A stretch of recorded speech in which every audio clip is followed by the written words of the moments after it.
بسم اللہ الرحمن الرحیم۔ السلام علیکم ناظرین، حضرت ہند بن ابی ہالہ رضی اللہ عنہا آپ صلی اللہ علیہ وسلم کے چہرے انور کا حلیہ بیان کرتے ہیں کہ واسع الجبین یعنی آپ کی مبارک پیشانی کشادہ اور چوڑی تھی۔ قدرتی طور سے آپ صلی اللہ علیہ وسلم کی پیشانی پر ایک نورانی چمک تھی، چنانچہ دربار رسالت کے شاعر مداح رسول حضرت حسان بن ثابت رضی اللہ عنہ نے ایسے حسین و جمیل نورانی منظر کو دیکھ کر یہ کہا ہے: متى يبدو في الداج البہیم جبین یلح مثل مصباح الدجى المتوقد، یعنی جب اندھیری رات میں آپ صلی اللہ علیہ وسلم کی مقدس پیشانی ظاہر ہوتی ہے تو اس طرح چمکتی ہے جس طرح رات کی تاریکی میں روشن چراغ چمکتے ہیں۔ سبحان اللہ۔ گوش مبارک آپ کی آنکھوں کی طرح آپ کے کان میں بھی معجزانہ شان تھی، چنانچہ آپ صلی اللہ علیہ وسلم نے خود اپنی زبان اقدس سے ارشاد فرمایا کہ انی ارا ما لا ترون واسمع ما لا تسمعون، یعنی میں ان چیزوں کو دیکھتا ہوں جن کو تم میں سے کسی نے نہیں دیکھا، اور میں ان آوازوں کو سنتا ہوں جن کو تم میں سے کوئی نہیں سنتا۔ اس حدیث سے ثابت ہے کہ آپ صلی اللہ علیہ وسلم کے سمع اور بصر کی قوت بے مثال اور معجزانہ شان رکھتی تھی، کیونکہ آپ صلی اللہ علیہ وسلم دور و نزدیک کی آوازوں کو یکساں طور پر سن لیا کرتے تھے۔ چنانچہ آپ کے خلیف بنی خزاعہ نے 3 دن کی مسافت سے آپ کو اپنی امداد و نصرت کے لیے پکارا تو آپ نے ان کی فریاد سن لی۔ علامہ زرقانی رحمۃ اللہ علیہ نے اس حدیث کی شرح میں فرمایا ہے کہ لا بعد فی سماعہ صلی اللہ علیہ وسلم فقد کان یسمع عطیط السماء، یعنی اگر حضور صلی اللہ علیہ وسلم نے 3 دن کی مسافت سے ایک فریادی کی فریاد سن لی تو یہ آپ سے کوئی بعید نہیں ہے، کیونکہ آپ تو زمین پر بیٹھے ہوئے آسمان کی چرچراہٹ کو سن لیا کرتے تھے، بلکہ عرش کے نیچے چاند کے سجدے میں گرنے کی آواز کو بھی سن لیا کرتے تھے۔ دور و نزدیک کے سننے والے وہ کان لال کرامت پہ لاکھوں سلام۔ دہن شریف۔ حضرت ہند بن ابی ہالہ رضی اللہ عنہ کا بیان ہے کہ آپ صلی اللہ علیہ وسلم کے رخسار نرم و نازک اور ہموار تھے۔ آپ صلی اللہ علیہ وسلم کا منہ فراخ، دانت کشادہ اور روشن تھے۔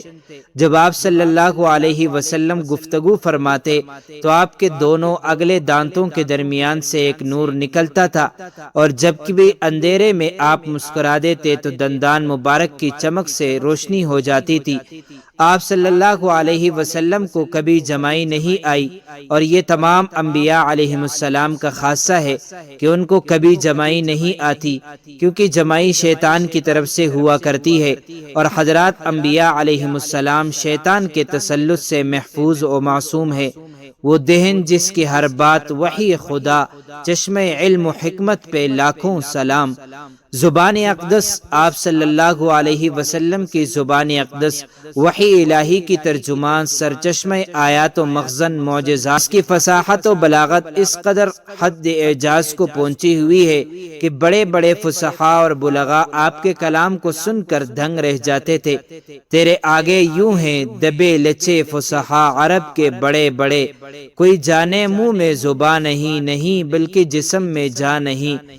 آپ صلی اللہ علیہ وسلم کی مقدس زبان کی حکمرانی اور شان کا یہ اعجاز تھا کہ زبان سے جو فرما دیا وہ ایک آن میں معجزہ بن کر عالم وجود میں آ گیا۔ وہ زبان جس کو سب کن کی کنجی کہیں، اس کی نافذ حکومت پہ لاکھوں سلام، اس کی پیاری فصاحت پہ بے حد درود، اس کی دلکش بلاغت پر لاکھوں سلام۔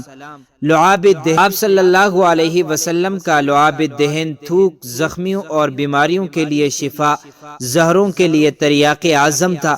چنانچہ آپ معجزات کے بیان میں سنیں گے کہ حضرت ابوبکر صدیق رضی اللہ عنہ کے پاؤں میں غار ثور کے اندر سانپ نے کاٹا، اس کا زہر آپ صلی اللہ علیہ وسلم کے لعاب دہن سے اتر گیا، اور زخم اچھا ہو گیا۔ حضرت علی رضی اللہ عنہ کے آشوب چشم کے لیے یہ لعاب دہن شفاء العین بن گیا۔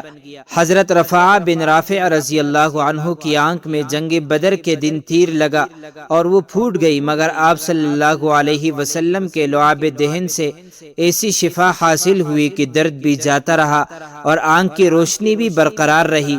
حضرت ابو قتادہ رضی اللہ عنہ کے چہرے پر تیر لگا، آپ صلی اللہ علیہ وسلم نے اس پر اپنا لعاب دہن لگا دیا، فوراً ہی خون بند ہو گیا اور پھر زندگی بھر ان کو کبھی تیر و تلوار کا زخم نہ لگا۔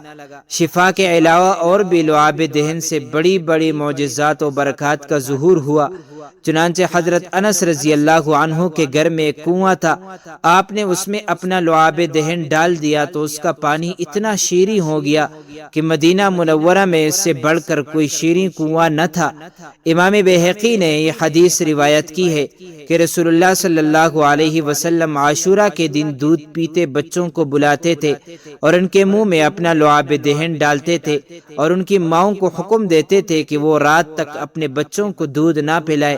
آپ صلی اللہ علیہ وسلم کا یہی لعاب دہن ان بچوں کو اس قدر شکم سیر اور سیراب کرتا تھا کہ ان بچوں کو دن بھر نہ بھوک لگتی نہ پیاس، جس کے پانی سے شاداب جانو جنا، اس دہن کی تراوت پہ لاکھوں سلام، جس سے کاری کنویں شیرے جاں بنے، اس زلال حلاوت پہ لاکھوں سلام۔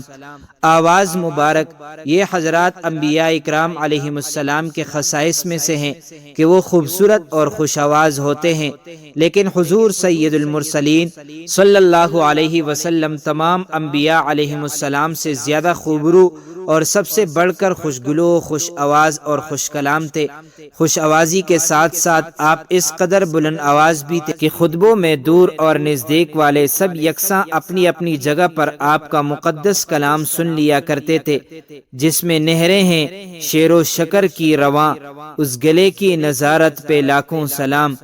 پر نور گردن، حضرت ہند بن ابی حالہ رضی اللہ عنہ نے بیان فرمایا کہ رسول اللہ صلی اللہ علیہ وسلم کی گردن مبارک نہایت ہی معتدل، سراحی دار اور سڈول تھی، خوبصورتی اور صفائی میں نہایت ہی بے مثل، خوبصورت اور چاندی کی طرح صاف اور شفاف تھی، بحوالہ شمائل ترمذی۔ سبحان اللہ۔ ناظرین مکرم، اللہ تعالی ہمیں پیغمبر اسلام صلی اللہ علیہ وسلم سے، ان کی آل اور ان کی اصحاب سے سچی اور پکی محبت نصیب فرمائے، آمین۔ دوستو، چلتے چلتے ہمیشہ کی طرح وہی ایک آخری بات عرض کرتا چلوں کہ اگر کبھی بھی آپ کو اس چینل پر کوئی ویڈیو، قول، واقعہ، کہانی یا تحریر وغیرہ اچھی لگا کرے تو دیکھنے اور سننے کے بعد مزید تھوڑی سی زحمت فرما کر اپنے دوستوں سے بھی شیئر کر لیا کیجیے۔ یقین کیجیے کہ اس میں آپ کا بمشکل ایک لمحہ صرف ہوگا، لیکن ہو سکتا ہے اس ایک لمحے کی اٹھائی ہوئی تکلیف سے آپ کی شیئر کردہ تحریر، ویڈیو یا قول ہزاروں لوگوں کے لیے سبق آموز ثابت ہو۔ جزاک اللہ خیرن کثیرا۔ تو معزز ناظرین، امید کرتا ہوں آپ کو یہ ویڈیو اچھی لگی ہوگی۔ مزید معلومات کے لیے ہمارے چینل کو سبسکرائب کیجیے۔ اگر زندگی کے لمحات مزید باقی رہے تو آپ کے لیے ایک اور بہترین ویڈیو لے کر حاضر ہوں گا۔ تب تک کے لیے اللہ